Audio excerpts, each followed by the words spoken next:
the biggest and most beautiful American station wagons of the 1970s. There was a time when the American family car didn't try to be discreet. In the 1970s, station wagons weren't just practical vehicles for school runs, grocery trips, or summer vacations. They were enormous, stylish, deeply comfortable machines that carried entire families across America with real presence and personality.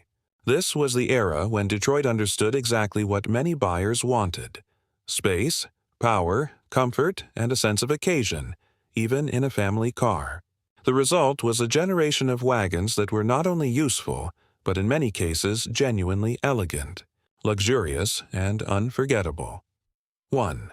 Of the best examples of that era is the 1971-1976 Buick Estate wagon. If there's a single wagon that captures the grandeur of 1970s American family motoring, it may be this one. Buick occupied a very interesting place within General Motors at the time. Not as flashy as Cadillac, not as sporty as Pontiac, but perfectly balanced between prestige, comfort, and size. The Estate wagon was the ultimate expression of that formula. It was long, wide, and solid, with the kind of road presence that instantly announced itself. And like many premium wagons of the era, it wore the now iconic simulated woodgrain side panels, one of the signature styling cues of 1970s American wagons. Under the hood, buyers could get Buick's mighty 455 cubic-inch V8, an engine built not for speed, but for effortless torque and smooth highway cruising. It wasn't trying to be a sports car. It was trying to make every family trip feel calm, comfortable, and substantial. Closely related in spirit, but with Chevrolet's own take on full-size luxury, was the 1971-1976 Chevrolet Caprice Estate wagon. By the 1970s, the Caprice name already represented the upper end of Chevrolet's lineup: large, refined, and built for buyers who wanted maximum space with a little extra prestige. In wagon form, that concept reached its full potential. The Caprice Estate was huge, straight-lined, and broad-shouldered, the kind of car that seemed to occupy an entire lane of highway.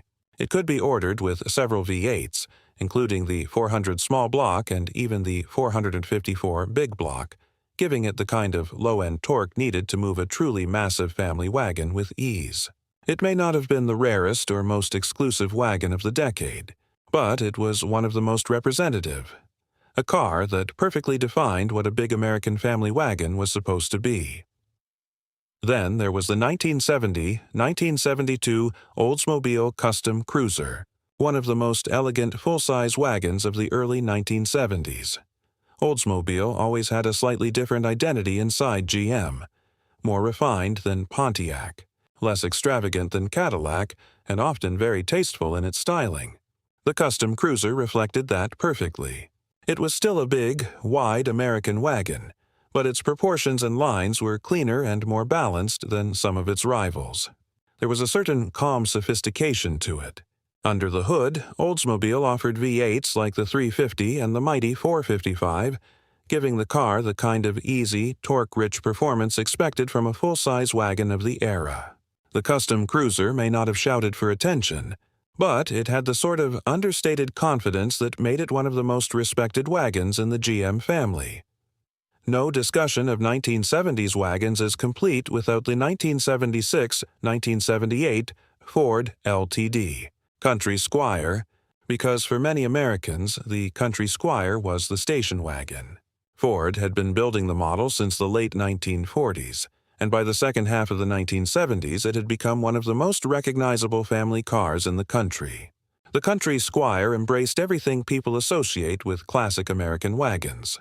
A huge, square body, acres of simulated wood grain along the sides, plenty of chrome, and enough interior space to make modern crossovers look tiny. Ford offered it with several V8s, including the 400, 429, and 460, and those engines gave the Country Squire exactly what it needed: the ability to haul a full load of passengers and luggage across long distances with quiet, easy confidence. It didn't hide its size, it celebrated it. Pontiac brought its own personality to the segment with the 1976 Pontiac Grand Safari. Like many Pontiacs of the era, The Grand Safari tried to inject a little extra character into a family car. It was still enormous, still comfortable, and still clearly designed for long family road trips, but it had a slightly more assertive personality than some of its GM cousins. The front end wore Pontiac's signature grille, and the overall look was a little more muscular. Under the hood, buyers could choose engines like the 400 or 455 V8, making the Grand Safari more than capable of carrying a full family and all their luggage in complete comfort. One of its most interesting features was GM's famous clamshell tailgate, where the rear glass disappeared into the roof and the tailgate slid under. The cargo floor, one of the most fascinating and sophisticated wagon tailgate designs ever fitted to an American car.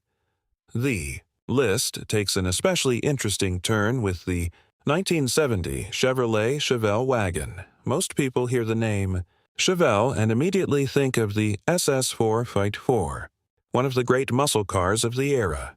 But Chevrolet also offered a wagon version, and that's exactly what makes it so intriguing.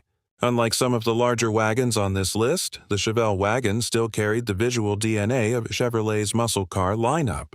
It had a strong front end, balanced proportions, and a look that hinted at performance even in family hauler form.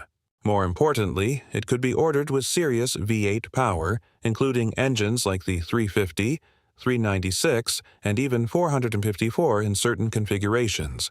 That meant Chevrolet was offering a wagon that, at least in theory, could combine family practicality with genuine muscle car performance. Today, cars like this are often called muscle wagons, and for good reason. They represent one of the most unusual and appealing corners of classic American performance. Another beautifully refined full-size wagon was the 1973-1978 Mercury Colony Park.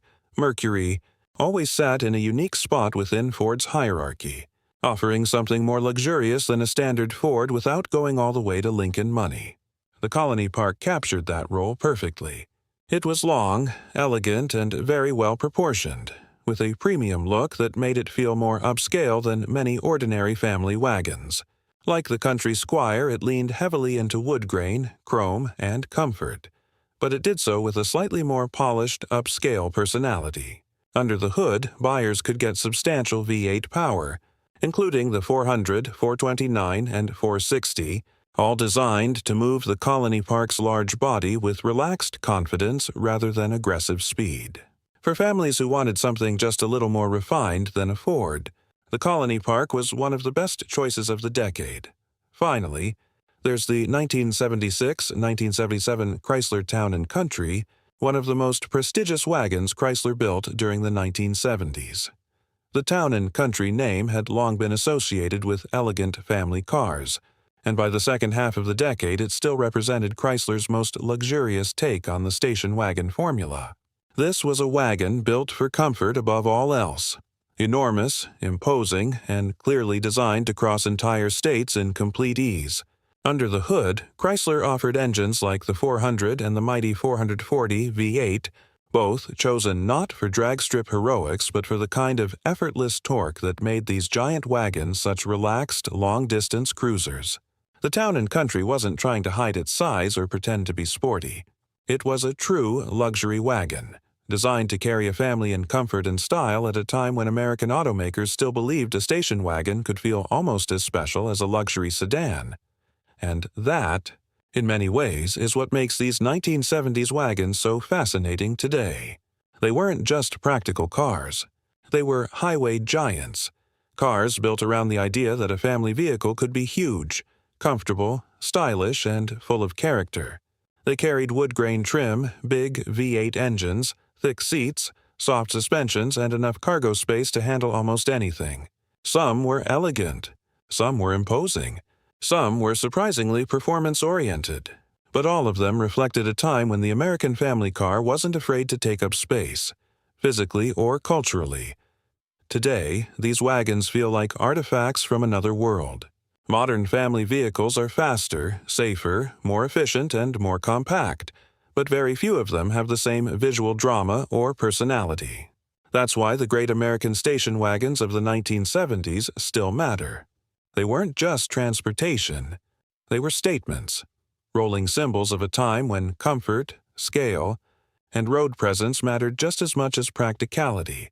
And whether your favorite is the woodgrain-rich Buick Estate wagon, the iconic Ford Country Squire, the sporty Pontiac Grand Safari, the upscale Mercury Colony Park, the luxurious Chrysler Town Country, or the wonderfully unexpected Chevelle Wagon, one thing is clear: the 1970s gave America some of the most memorable family cars it ever built.